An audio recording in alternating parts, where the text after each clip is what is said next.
Why are you worried? Why is your heart running faster than your destiny?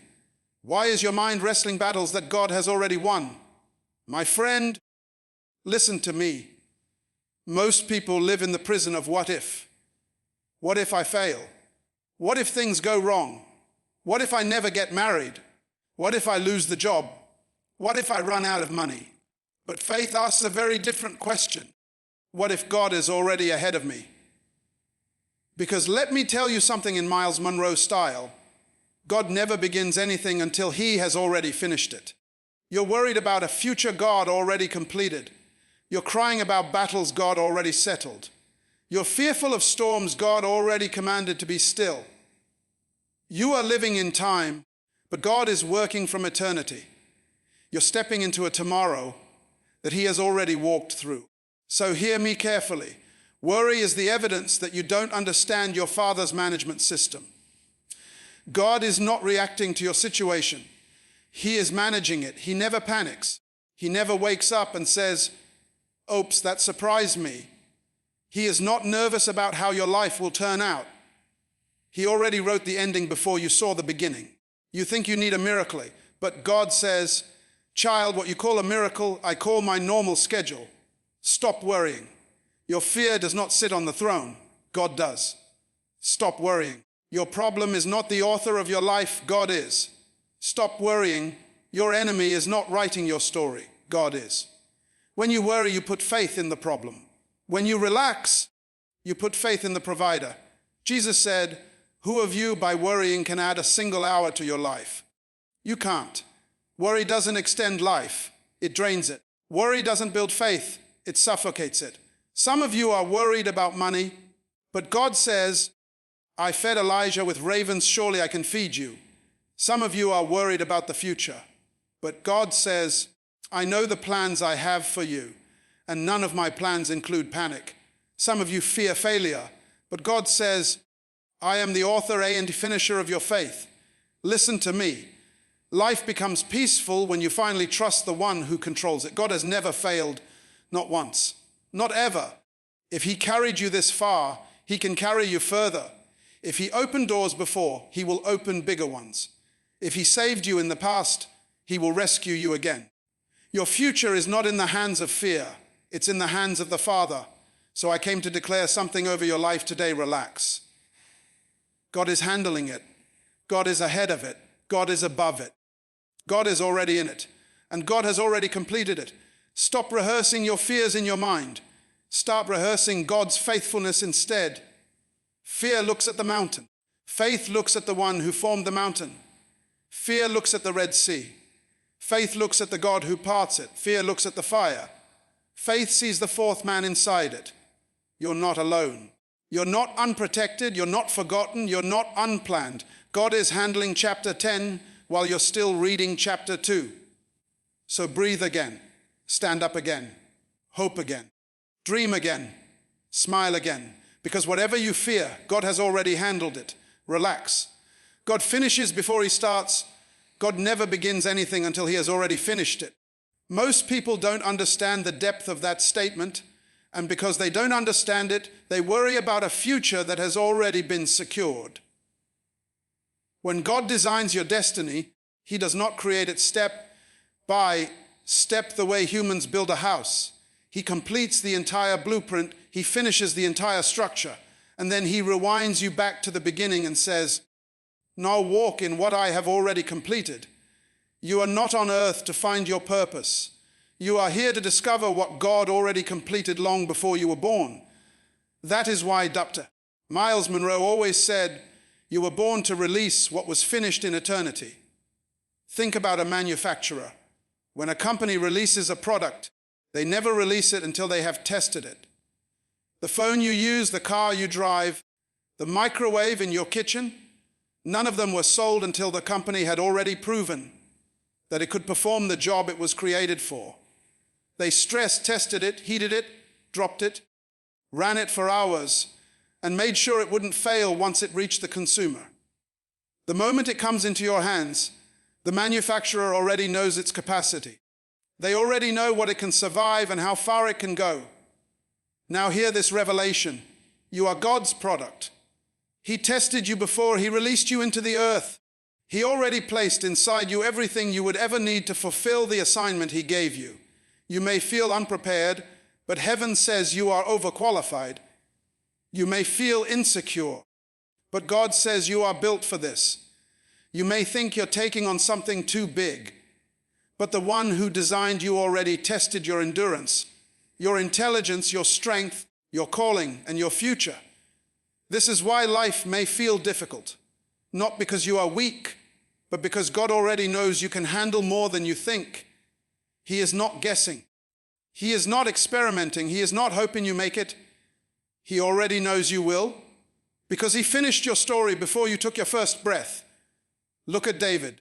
He didn't become a warrior when he met Goliath. He was a warrior before he ever saw the giant. God had already equipped him in secret. The lion, the bear, the quiet places where nobody clapped and nobody cheered.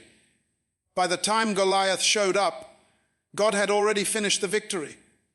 David was simply stepping into what heaven had already completed. Look at Joseph. From the pit to the palace, every step looked chaotic, but nothing was accidental. Every betrayal was part of the blueprint.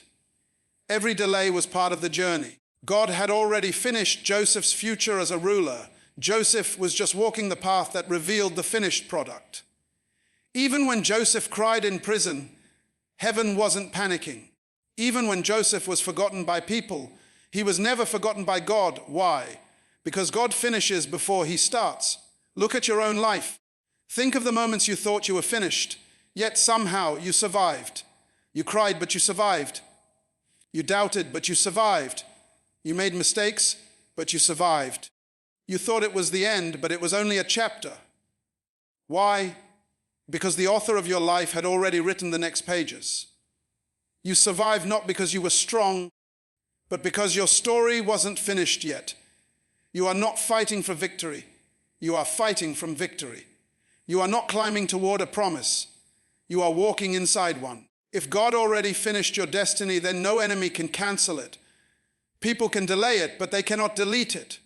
Circumstances can shake you, but they cannot stop what heaven already stamped as complete. Imagine watching a movie that was filmed years ago. The characters may struggle, cry, lose, and fall, but the story is already finished.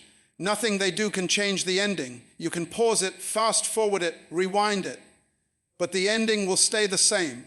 Your life is the same. You are living a script God already wrote. You may feel stuck in a scene that looks painful, but the story has already been completed. And God, the perfect director, will not cut the scene until it serves your purpose. So when you feel lost, God isn't confused. When you feel panicked, God isn't stressed. When you feel like everything is falling apart, heaven is calm because God is watching a story He already finished. You're in chapter 3 crying, while God is standing in chapter 12 smiling, because He knows how everything will turn out. And this is why worrying is an insult to God's sovereignty. You are afraid because you think the situation is unfolding in real time. You think the outcome is uncertain. You think your future is fragile. But God has already completed the entire design. You are simply discovering what He has already finished. Your purpose is not being built. It is being revealed. Your destiny is not being constructed. It is being uncovered. Nothing is surprising God. Nothing is confusing Him. Nothing is out of control. He finished your beginning before you started your life. Worry is mismanagement of the mind. Worry is mismanagement of the mind. Most people don't realize this, but worry is not a feeling, it is a decision. It is a choice to use the powerful imagination God gave you for faith and turn it into a weapon against yourself. Worry is like taking the creative engine of your mind, the same engine designed to build visions, ideas, solutions, and dreams, and using it to build disasters that don't exist. When Dr.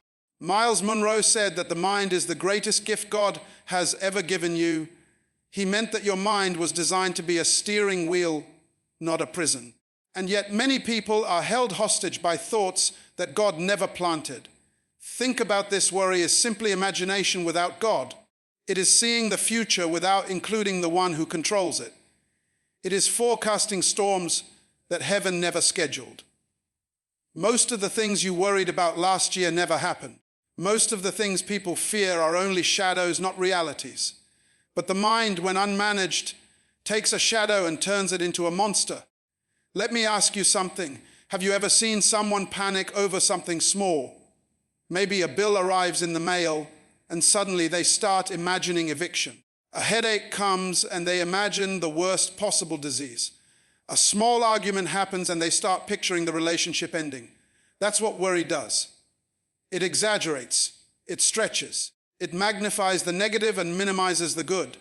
The problem is not the problem. The problem is how the mind handles the problem. Imagine a man holding a glass of water. The glass isn't heavy, but imagine holding it for an hour. Imagine holding it for 5 hours. Imagine holding it for 12. The weight doesn't change, but the strain increases because you refuse to put it down.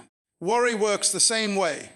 The issue itself may be small, but if you hold it in your mind day and night, it becomes unbearable. Some people don't break because of life, they break because they never put life down long enough to breathe. Your mind is a garden. Faith and fear both want to grow, but only one will survive based on what you water. If you water anxiety with constant replayed thoughts, what if it goes wrong? What if I fail? What if I lose everything?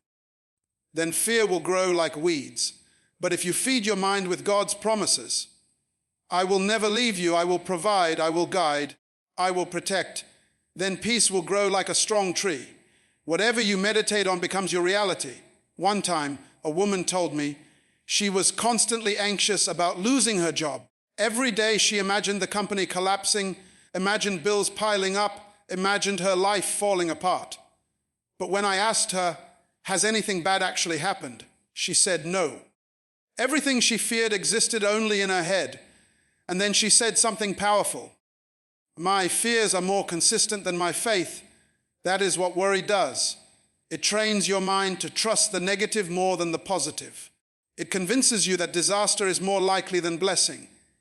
But hear this, the mind becomes what you constantly rehearse. If you keep replaying fear, you will live in fear even when you are safe. It's like closing the blinds in a room at noon and then complaining that it's dark. The sun is shining outside, but your mind has shut it out. Many people are living in mental darkness even though God has filled their life with light. Worry is the opposite of stewardship. God gave you a mind to manage, not to waste. You are supposed to tell your mind what to think. But worry lets your mind tell you what to believe. You must learn to take authority over your thoughts. The Bible says, take every thought captive. Not entertain it, not feed it, not nurse it, capture it. Lock it up, replace it with truth. Some people say, but I can't control my thoughts. Yes, you can.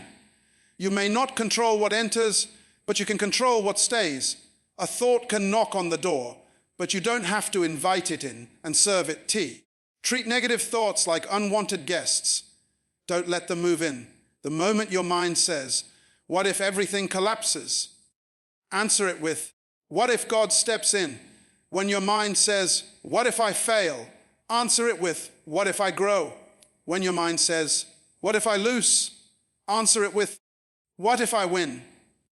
Every successful person understands this principle. They don't allow fear to dominate their minds. They don't allow anxiety to design their future. They don't allow negative thoughts to build their identity. They manage their mind like a CEO manages a company. They fire thoughts that don't bring value. When you mismanage your mind, your life will reflect the chaos inside you. But when you master the mind, everything around you begins to align. Peace is not the absence of problems. Peace is the ability to manage your mind in the presence of them. Courage is not denying fear. Courage is choosing which thoughts deserve power. And victory is not in controlling life. Victory is controlling how your mind responds to life. Worry is mismanagement of the mind, and when the mind is mismanaged, destiny becomes delayed. But when you take responsibility for your thoughts, when you decide to think with purpose and discipline, when you refuse to let fear dominate the inner world God gave you, everything begins to shift. Fear is faith in the wrong kingdom. Fear is faith in the wrong kingdom. Many people don't understand this truth, and because they don't understand it, they give fear more authority than God ever intended it to have. Fear is not just an emotion. It is a belief system. It is confidence in the power of the enemy instead of confidence in the power of God. Fear is placing trust in what can go wrong rather than trusting the one who makes things right. When Dr.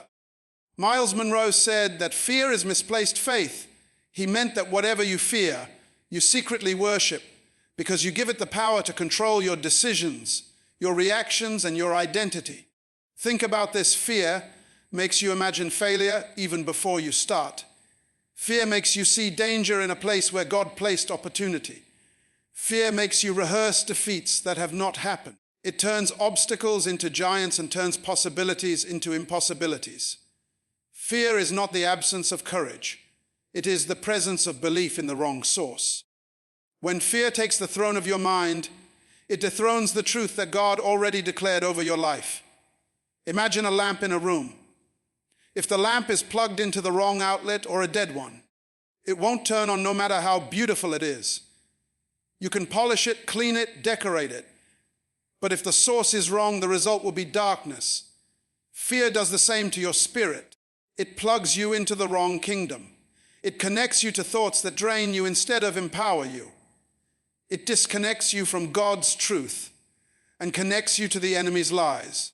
And when you listen to the wrong voice, you will live the wrong life. Every time you say, I can't, fear is speaking. Every time you say, what if it all goes wrong? Fear is preaching.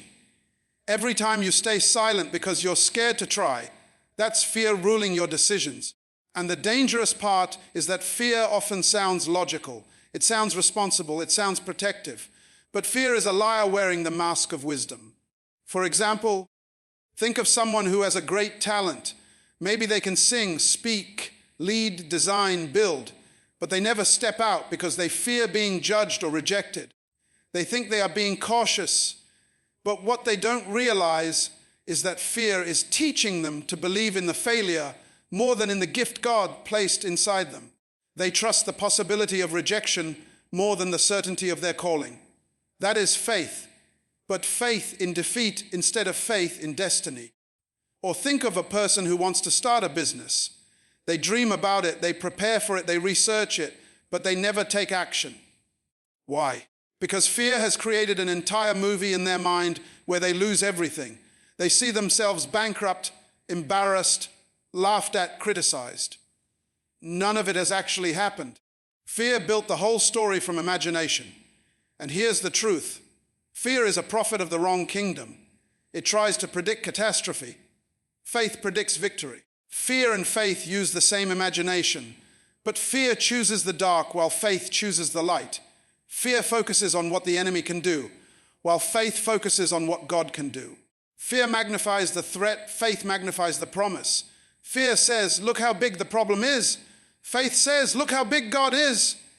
Fear and faith both require belief, but they lead to two completely different outcomes. One imprisons you and the other frees you. Think about Peter walking on water. He stepped out of the boat in faith, trusting Jesus' voice. As long as his focus was on Christ, he did the impossible. But the moment he shifted his attention to the wind and waves, fear entered. Fear changed his belief system instantly. He began to trust the storm more than Jesus. That is what happens when fear becomes your belief. You sink even in places where God designed you to stand.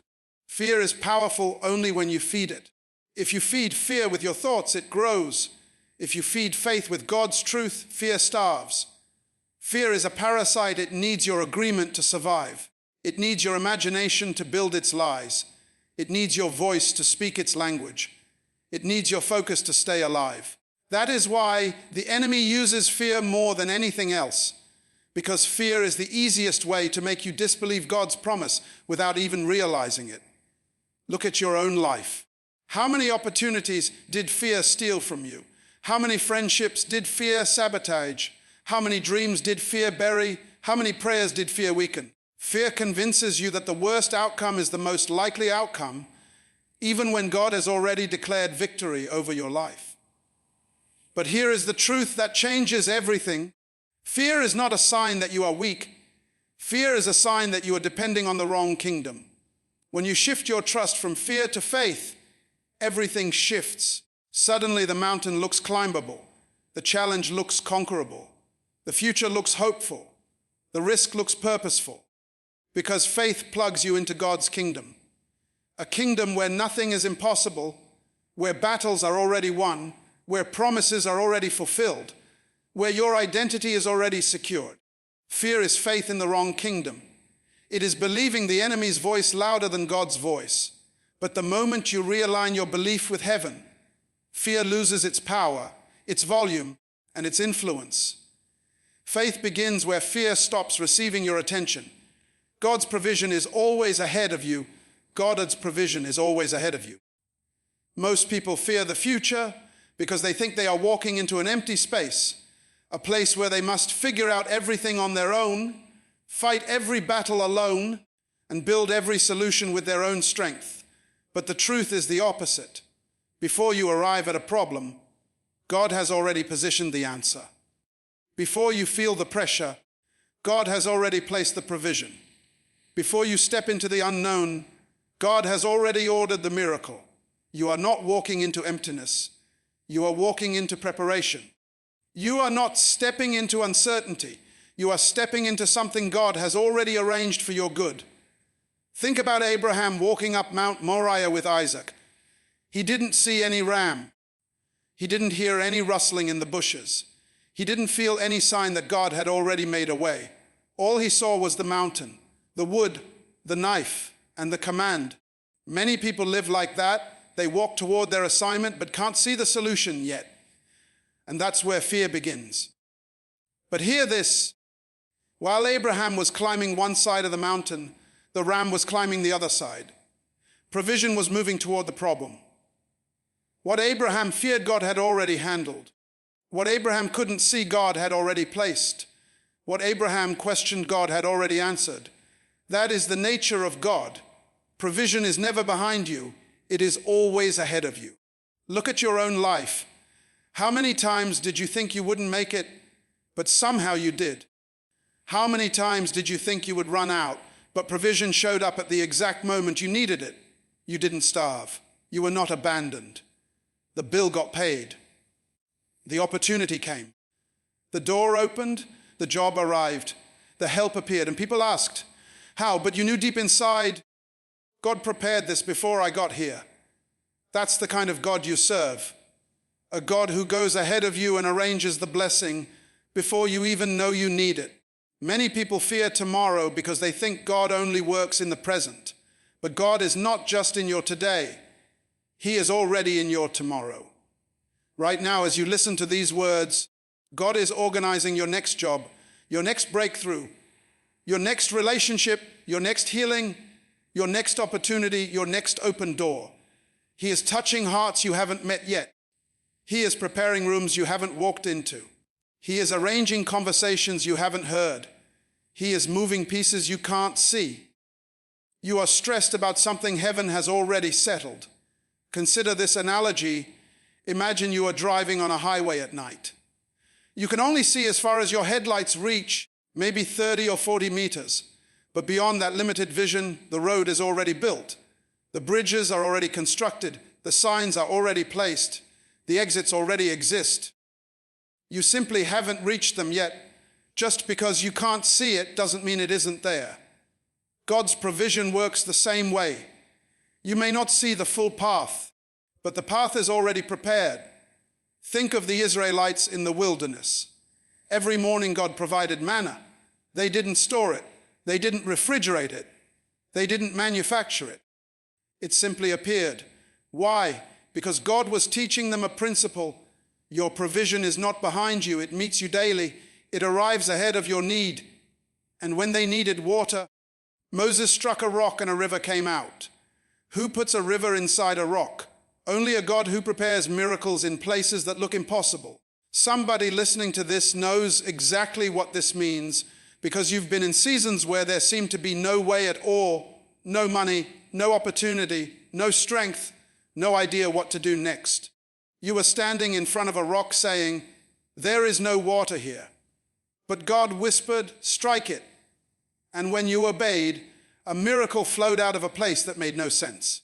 That's what happens when your trust aligns with God's preparation. Let's bring this into everyday life. A person loses a job and thinks, "My life is over."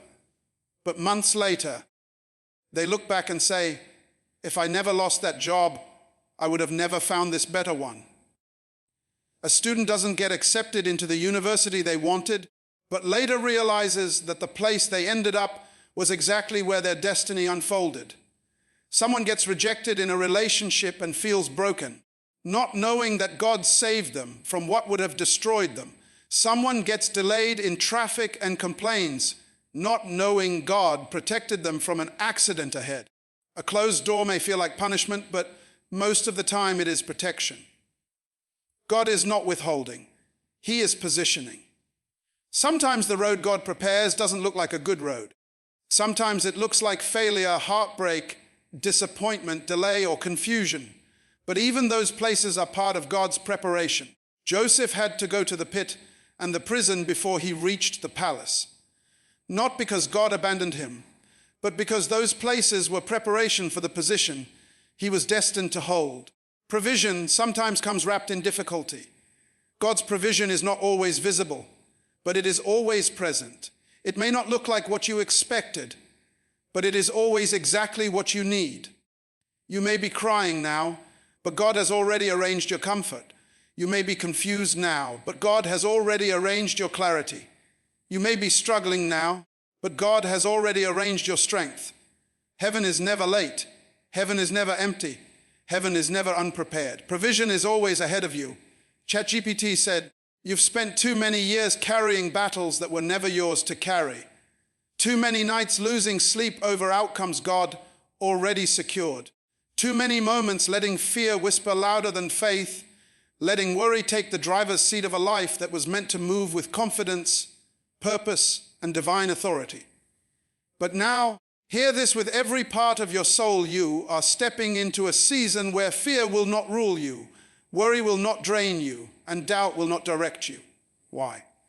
Because what you fear, God has already handled. What overwhelms you, God has already defeated. What threatens you, God has already conquered. You've been looking at the storm, but God has been standing in the storm waiting for you to step forward. You've been staring at the mountain, but God has already carved a path through it. You've been rehearsing the worst, while heaven has been preparing the best. You've been fighting battles on the ground, while God has been securing victories from above. You don't need to stress about the future when the author of your life has already written the final chapter, and the ending is in your favor. Some of you have been walking around like life is winning, like problems are greater, like storms have the final say. But let me tell you something powerful. Nothing is stronger than a person who finally decides to trust God completely. Nothing can stop the man or woman who says, "I don't know how, but I know who." Nothing can defeat the soul that whispers, "It is bigger than me, but it is not bigger than my God." That's when peace returns. That's when strength rises. That's when clarity appears. That's when the impossible becomes possible. You are not here by accident. You are not forgotten. You are not invisible. You are not powerless. Heaven has invested too much in you for you to live chained to fear. You were born with purpose in your veins, destiny in your spirit, greatness in your DNA, and God Himself walking ahead of you. The same God who parted the Red Sea, who shut the mouths of lions, who multiplied the loaves, who calmed the storm, who raised the dead, that God is the one handling your tomorrow. So why are you worried? You don't need all the details to trust His direction. You don't need to see the path to walk it. You don't need to know the plan to believe in the planner. Faith is not having all the answers. Faith is trusting the one who does. Faith is stepping onto a road you cannot see, confident that God has already paved it. Faith is looking at a closed door and saying, "If it didn't open, it wasn't mine." Faith is hearing fear scream, "You can't," and answering with, "Watch me." Faith is when your heart says, "I'm scared," but your spirit says, "Move anyway." This is the moment where you stop running from life and start rising in life. The moment you stop begging for strength and start walking in strength. The moment you stop waiting for permission and start using the authority God already gave you. The moment you stop letting problems define you and start letting purpose guide you. The moment you replace the voice of fear with the voice of faith and say, if God is for me, who can be against me? You were not created to panic through life. You were created to walk with peace, stand with courage, speak with conviction, and move with divine confidence. You are stronger than you think, braver than you feel, and more prepared than you realize. Your steps are ordered. Your path is secured. Your future is protected. Your battles are handled. Your story is blessed. And your God is greater than every storm you will ever face. So step into tomorrow with your head high.